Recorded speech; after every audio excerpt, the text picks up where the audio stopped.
2003లో BEd పూర్తి చేశాను. సంస్కృతం సబ్జెక్టు కావడం, పోస్టులు తక్కువగా ఉండటం వల్ల డిఎస్సిలో ఉద్యోగం సాధించలేకపోయాను. గెస్ట్ ఫ్యాకల్టీగా పనిచేస్తున్న నాకు కూటమి ప్రభుత్వం మెగా డిఎస్సి ప్రకటించి ఆశలు రేకెత్తించింది.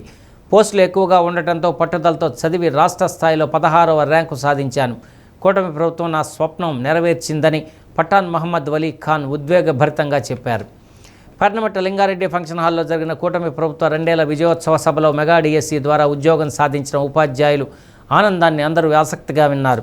ప్రస్తుతం చీమకుర్తిలోని ఆంధ్రప్రదేశ్ రెసిడెన్షియల్ స్కూల్లో టీజీటీగా విధులు నిర్వర్తిస్తున్న పఠాన్ మహమ్మద్ వలీ ఖాన్ మెగా డిఎస్సి తనలాంటి నిరుద్యోగ ఉపాధ్యాయులకు ఏ విధంగా మేలు చేసిందో వివరించారు. 2003లో నా బీఎడ్ సంస్కృతం బీఎడ్ శిక్షాశాస్త్రి అంటారు. దాన్ని 2003 సంవత్సరంలో పూర్తి చేశాను. అప్పటి నుంచి నేను డిఎస్సి పరీక్ష రాస్తూ ఉన్నాను. కానీ సంస్కృతం విషయంలో పోస్టులు అధికంగా లేకపోవడం వల్ల నాకు డిఎస్సి పోస్టు రాలేదనేటటువంటి మానసికమైనటువంటి వ్యధ ఉన్నది. కావున నేను అనేక పాఠశాలల్లో, కళాశాలల్లో, విశ్వవిద్యాలయాల్లో గెస్ట్ లెక్చరర్గా, టీచర్గా పనిచేస్తూ ఉన్నాను. అయితే ఈ కూటమి ప్రభుత్వం ఎన్నికలకు ముందు హామీ ఇచ్చినటువంటి మొట్టమొదటి హామీ, మా ప్రభుత్వం వస్తే 16,000 పైసలకు ఉద్యోగాలు అందిస్తాము అని.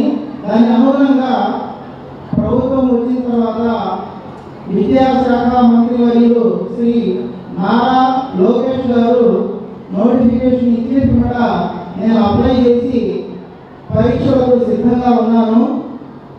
పరీక్షలు రాసి నాకు 16వ ర్యాంక్ వచ్చింది. రాష్ట్ర స్థాయిలో మొత్తం సంస్కృతంలో 27 పోస్టులు ఉంటే ఓపెన్ పోస్టులో 10 ఉన్నాయి. ఈడబ్ల్యూఎస్ రిజర్వేషన్ కంటే కూడా నాకు ఓపెన్ కేటగిరీలోనే సంస్కృతం పోస్టు నన్ను వహించింది.